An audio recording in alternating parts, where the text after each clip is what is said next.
Hello, hello, hello, pretty girl alumni. Please join the lesson. Class is in session.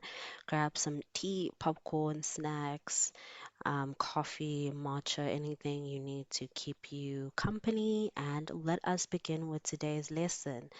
And today's lesson kind of intrigues me because there are a multitude of ways you can interpret this situation and you can deal with it. And a lot of people it's very interesting to see the different ways that people address these issues, but one common thing that is across the board with everyone experiencing this type of issue is that it is annoying. It is exhausting. Okay, so we have today the boy mom pandemic. Okay, and this is going to go into pretty girl plights because dealing with this type of woman is a headache. I must give it to you, but it's not impossible and it's not a world-ending experience. Okay.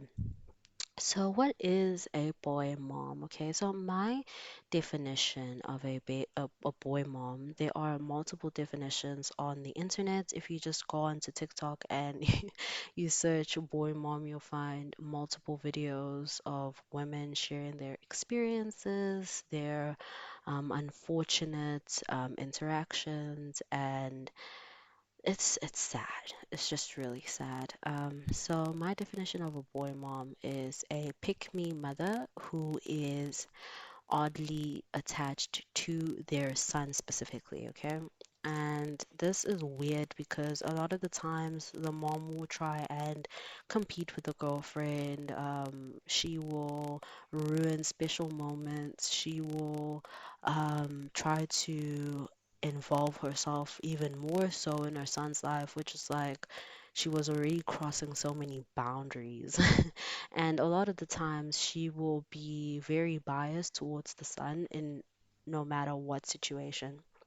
So let's start with how a boy mom's created. Honestly speaking, I can't speak from personal experience because I'm not a boy mom. And yeah, I can just speak from my outsider perspective, but a lot of the times, a lot of these women I've seen who become boy moms are touch starved and male validation starved.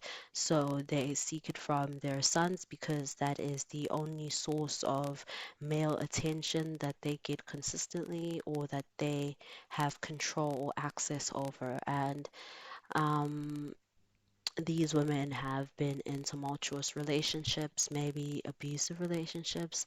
A lot of these women are single moms, or the dad wasn't in the picture for most of the time, and they just feel abandoned by society and they feel like the fairy tale life of a happy marriage and a happy relationship was a lie. So what they do is they tend to enforce these ideals on to their son. They will teach their son exactly how they want to be treated. Like, oh, when mommy feels sad, you need to make mommy a cup of tea. They dote a lot over their son, even if they're not doing anything special, and this kind of gives the son like a warped perception of their value and yeah, what they need to do to contribute to society because it's kind of already given to them that they're special and perfect no matter the reason. And I feel like this can be a very healthy mindset to give a child, but there is a line and there is nuances to everything. You can't over validate a child to the point where they feel like they don't need to try or they don't need to treat other people well. This is what I've also noticed, especially in romantic relationships. A lot of these men will feel like they don't need to treat their partners well because they treated their mom like anything and anyhow, and their mom still gave them unconditional love. So they will expect unconditional love other places, and a lot of the times the pretty girl ends up facing this unfair treatment, right? So that is my opinion on how the boy mom is created. And how do you know that you're dealing with a boy mom? Okay, it's very simple. I feel like a lot of them they struggle to even pretend. There are a few that are very more pretentious and more cunning, I would say personally, and you wouldn't expect that this is a boy mom, but it eventually does show.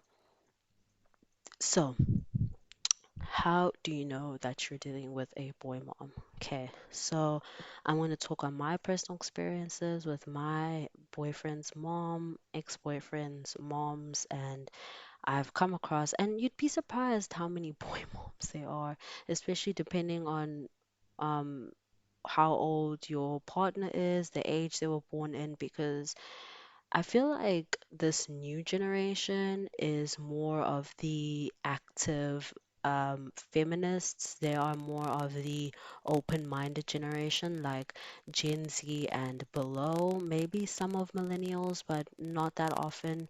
A lot of people in the older generations are very patriarchal and want to maintain the patriarchal ideals. So you will come across a lot of boy moms. Number one, she tries to compete with you in hopes to get your boyfriend's or your partner's attention more so than you do. So she'll try to talk over you when you and your boyfriend are spending time near her. She'll try to interrupt. And they do crazy things. Like I haven't had really a crazy experience in my um long dating history. And I think that's because most of the time the dad was in the picture. But I have a story where one of my friends told me, I wouldn't say friend, more so acquaintances. But we were talking about this issue, and she told me that um, her and her boyfriend had a guest house that they used to live in, and the mother would come in every evening and watch TV with both of them. She would sit in between them on the couch and watch TV. And this is a grown ass woman. This is not like a little girl, like a little jealous sister or what. This is a grown woman. And the dad had to call it out and say, why do you always interrupt them? Why are you always in the children's room, basically? Because even though they were adults, it was still like their children, right? And it's just so weird because you don't expect that type of behavior from a fully grown woman, and you don't expect a mother to compete for their son's love with the girlfriend, because it's like you're not even sharing the son. You're not occupying the same emotional needs as a mother and a girlfriend. But yeah, so this is what they usually do. They try to compete with you. Number two is you're never good enough for them. So there's always a point of criticism where you're not good enough for her son, to the point that she does not support your union. And this is so weird to me because it's like it does not matter what the son does to the girlfriend or to the partner, but if the mother deems that the girlfriend is not good enough, maybe because they broke up or because the son complained about the girlfriend, like every fucking partner does, then the mother will find a reason why they shouldn't be together. And it's listen, it is a tactic to remove any and all competition. It is a way to say, without being seen as the enemy, to say to the son, you can do better or you should get someone better for you. But in reality, there's never going to be anyone better for you because I'm always going to criticize them. Um, and number three, they try to change you. They try to make you into the image of them. I've noticed a lot of them have tried to make me dress like them, speak like them, act like them, treat their sons like they would, which is very weird to me because at the end of the day, I'm sleeping with your son, I'm having romantic and intimate moments with your son.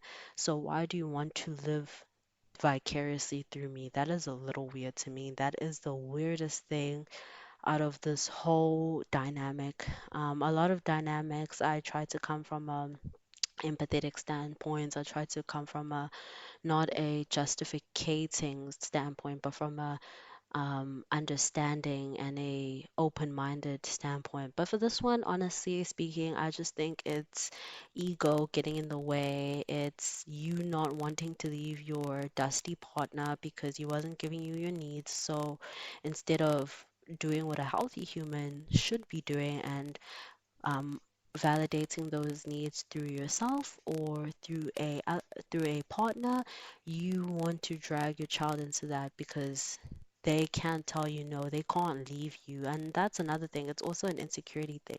A child will rarely tell their mom, no, I don't want to do that. I don't want to do that for you. They are going to be willing participants. So it's like, in a way, she unwillingly drags her child into this twisted game of um, validate me, make me feel like how my partner should have made me feel like. Well, that is it for today. I'm going to put this in the Pretty Girl Plights playlist. If you wish to watch other videos from that playlist, I will put it in the banner and I will see you next time. Goodbye, pretty girl.